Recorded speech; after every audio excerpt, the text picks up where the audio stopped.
ఎందుకంటే ఏదోని తోటలో నా తండ్రి కావలి కాస్తా ఉండేవాడు.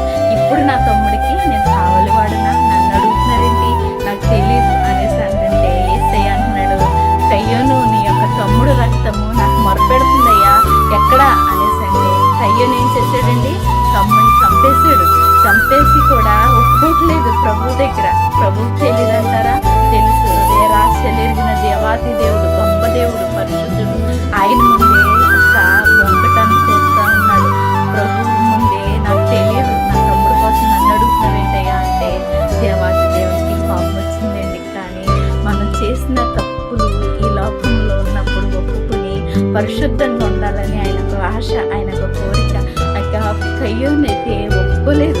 ఒప్పుకోకపోతే దేవాతి దేవుడు కోపం వచ్చి ఏం చేశాడంటే కయ్యోని నీ యొక్క క్షేపించి మాటలు పలికారు. ఎందుకంటే శాపం మన మీదకి రాకుండా ఆ దేవాతి దేవుడు ఎంతగా మనల్ని కరుణిస్తూ ఉంటున్నాడు అంటారా?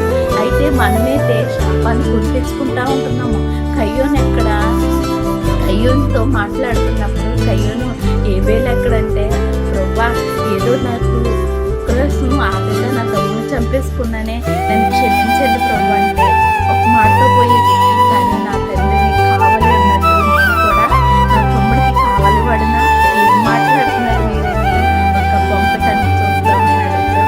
వారు చూస్తూ ఉంటారు. హృదయ రాశలేసిన దేవుడు, గొప్ప దేవుడు, ఆశ్చర్యకరుడు, ఆలోచనకర్త, నిన్ను నన్ను కొనుక్కున్న దేవుణ్ణి, ఈ దేహాన్ని ఆయన కొనుక్కున్నప్పుడు మన దేహంతో ఏం చేస్తామో ఆయన తెలియదంటారా? కానీ తెలుసుకుని మన ప్రభు వారిని అంగీకరించి మన తప్పులన్నీ ప్రభు ముందు పెట్టి ప్రభుకి సంపూర్ణంగా మనం సమర్పించుకుంటే ఈ లోకంలోనూ పరలోకంలోనూ యుగయుగములు మనం ఎవరితో ఉంటామండి? ప్రభుతో ఉంటాం. ప్రియమైన దేవుని బిడ్డలారా, ఇదే అనుకూలమైన రక్షణ గొప్ప దినం. ఈ సమయం లేక, ఈ తరుణం లేక అనేక మంది నశించిపోతున్నారు.